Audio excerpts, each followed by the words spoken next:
Hey guys, I am going to do Payton's first place session, and her owners have worked on place at home, but we always need to kind of start from square one when the dogs come here, because what my expectation of place is versus usually what it is at home. Again, owners are doing great work at home, but I know I couldn't put her on place right now and then like trust her and bring a dog up here. She would 100% bust off. I'm sure even if I like baby talked her, she would bust off. So I always kind of act as if the dog doesn't really know anything except for the foundational work that I've done with them. So I know what I've done with her is her tone follow work and things like that. Working with a dog that's as anxious as she is, you can see right now she's panting. We haven't even really started any work. She's just like very, very busy, just stressed, nervous, anticipatory, all sorts of different things that a really solid place command, a focusing of state of mind on place is going to be a game changer for her. Again, it's not about the command for me, but that's where we need to start to then get to the state of mind that we're looking for. So I'm just gonna get working with her and shh, sit. Good, I had her in a sit, so I wanna make sure that I hold her accountable for that. Stay. So I'm just gonna get working with her and kind of share as I go along, but probably won't talk to you for a little bit just because I need to kind of see where me and Miss Payton are at. So I'm gonna start with my tone work.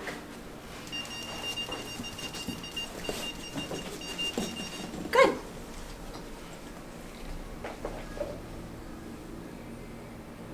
Good stuff. Boundary setting right away too if needed. I want to set the dog up to like make mistakes right away. I don't want to stand there and micromanage them. I want them to learn what stepping off means. Good. I'm at a 3 out of 100. Same thing of coming out of a kennel. It was my shush, tap, spatial pressure to help her get back on. Good. And notice how she defaulted into a sit. That's a much more committed position than her standing like, okay, well, what should I do? I don't want it to be where I have to like stand here and keep a dog in position. I want them to start to mindfully learn what that boundary is if I step off. It's no big deal. It's just giving them feedback. Frick. Good.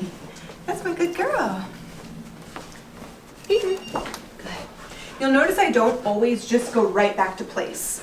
I'm using everything as a training opportunity, so her nose to the ground. Good. I know the scary cameraman's here again. Ah, yeah, shake it off. Good. Just working on some follow work, which is foundational work that we've already done. Good. Shh. Good. Notice how I haven't called it place yet? Good. Just giving her directional guidance. Right there, she went to go follow me off. It was a shush, tap at a 3, spatial pressure towards her. That's been good. Oh, do good stuff. Do good stuff. Good. Good, honey. Frick. Good. We're still learning our release word. Good job, Mama. Much better attention to me. Payton. Good. Just tone there. That's my good girl. Shake it off. Good. Payton. Good. You'll notice with a dog with a lot of like nervous and anxious energy, the shaking it off, it's good stuff. Like that's helping her kind of come down a little bit. So if you notice that, if there's a lot of like scratching at the neck or trying to shake the collar off, that's different. But her, I can tell it's all nervous energy. Good. So I wanted the dog really soft on the leash and in a follower state of mind. Thank you. Come on, Mama. Good.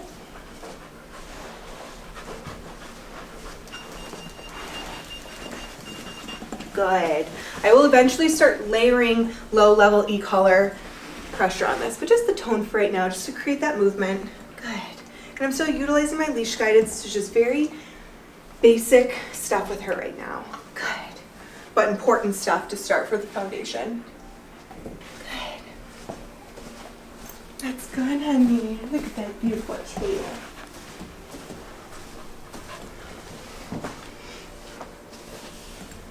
Shh. Good. Caught her right when she was stepping off. Sometimes I gotta applaud myself for my own timing. Sometimes I kick myself for my timing. Good. Picking up a leash is not an invitation to pop off. Shh.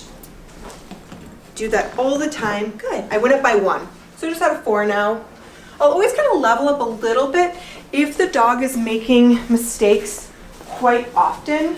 She's not making crazy mistakes by any means, but I want our reps to be good reps. I don't want to just be like rep after rep after rep, because we could get a ton of sloppy reps. And that means nothing to the dog, and that means nothing to me, and that means nothing to the context of what we're trying to relay to the dog. I want to do as many reps as the dog needs to understand, feel successful, and relax in the command that we're working on. Good. Smart moo-moo. Smart moo-moo. Good. I wish I got this many treats. Brick. Good. Good. And I change like my pattern of like, okay, last time I took like 6 laps around. This time I'm only gonna take that 1. Good. Good. She's defaulting into the sit, which is great. Good. Frick. Good. Just gonna walk over here. Good. Good. Follow her mindset. Follow her mindset. Always think that. Oh, that strap's hitting your ear. Is that why you're shaking your head? Payton. Come on, Papa. Good. It sure is. Come on, Payton. I get it. It's a little irritating. Good.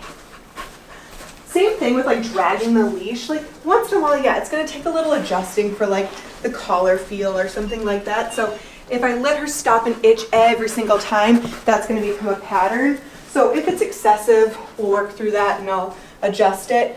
But it's also just like dragging the leash. I gotta show the dogs they can work through that, and it's not a huge deal. Look, baby. Good, honey. Try this one. Good. Shh. Tone back on, little leash pressure. I know it's a little closer to the edge. Come on, baby. Tone, tone, stem, stem. Good. This will be a good little confidence booster for her. I'm just going to adjust that slightly so it's not totally driving her nuts.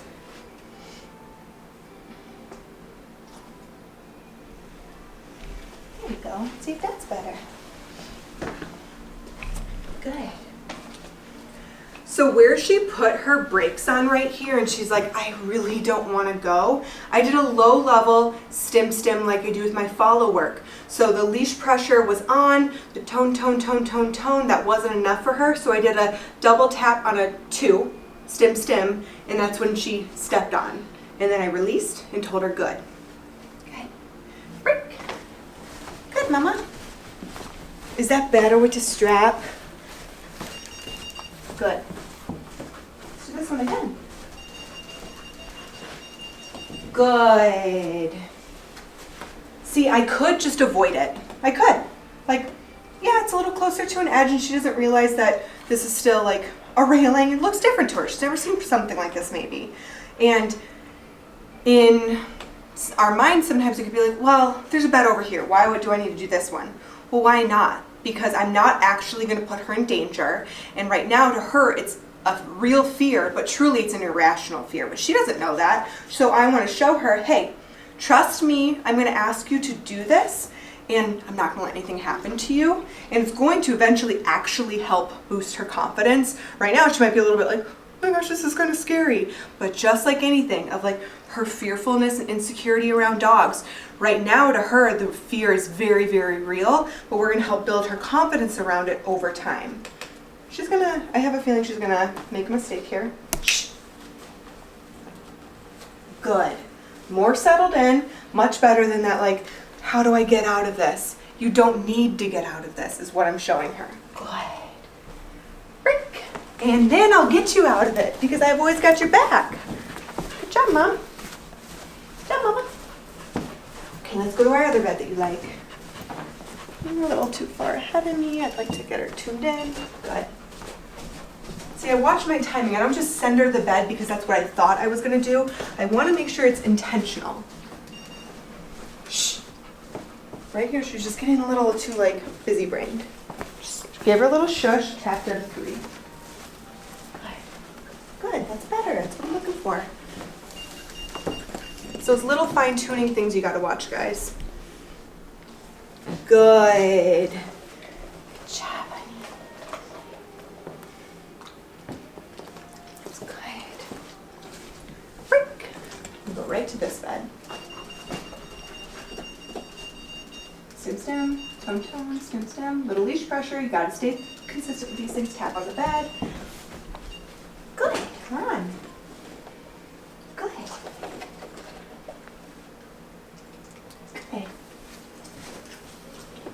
Good. Good. Good. Checking in with me is always a good choice. That's what I'm agreeing with right now. That's why I'm telling her good. She's such a worried face naturally. Notice how there's no leash pressure on right now. Waiting for her to look at me. Good. Good job, honey. I'm gonna start labeling at place. So, start my tone. Place. Good. Starting the tone, I point and say place. Release the tone once she gets on the bed. Good. Good. A lot of times dogs will visually see their owners do this, which typically always means preparation for something.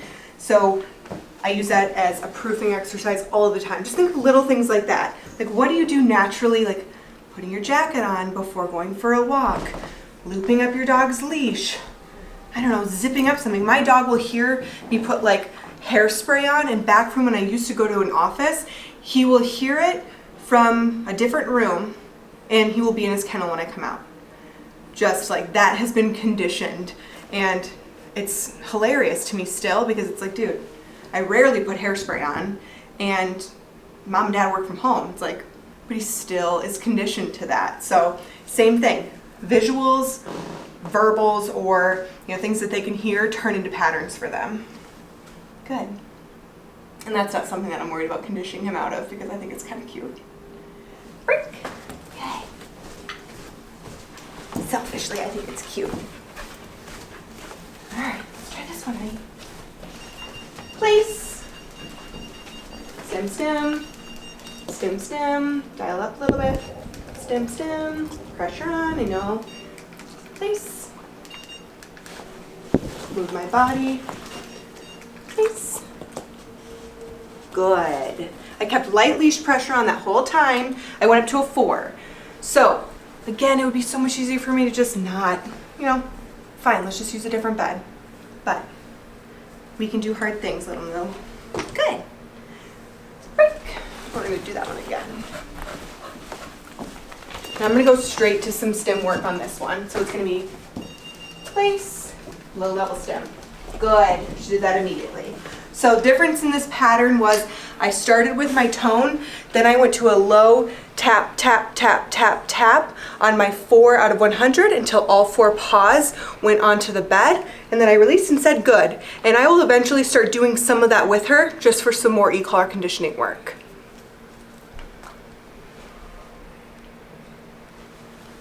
Okay, Mama.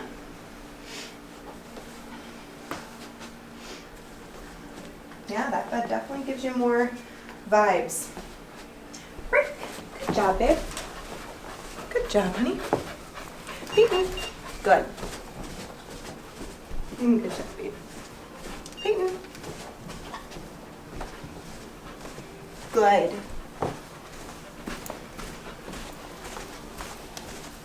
Good. Thanks. Do some low level e-collar stuff now. Good. Break. My tone. Nice. Good. Good, honey.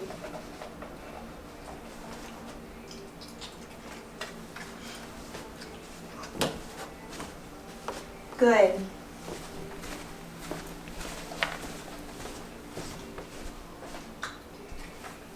Again, picking up a leash is not an invitation to pop off. Good. Break. Payton. Good. Don't want her to anticipate things. So just because we've gone to place a lot doesn't mean I'm always going to ask for it. So the second she starts to go walk towards it as if she's going to go on place, I put my tone back on, leash pressure towards me. Good. Let's try that again. Good. See how quickly these doggos learn? Place. Good. Wow, Payton, really good. I love when the dog chooses to lay down. Great choice, honey. That usually tells me I'm gonna let her sit in this a little bit because we've done enough solid reps that meant a lot to her. She's working hard, she's panting, all of that stuff, but that she's just defaulting into a down, very good choices, and now we're gonna start adding in a little bit of duration. Let her hang here. The only thing I will do at this point is agree and disagree with things. So if she goes to sit up, totally fine. I didn't ask for her for a down, but I did reward that down. So the only thing I'm going to disagree with at this point is if she gets off, or if for some reason she started like barking her head off at something. But we're gonna give her a little bit of time to decompress, sit in this, and she'll be ready for a break.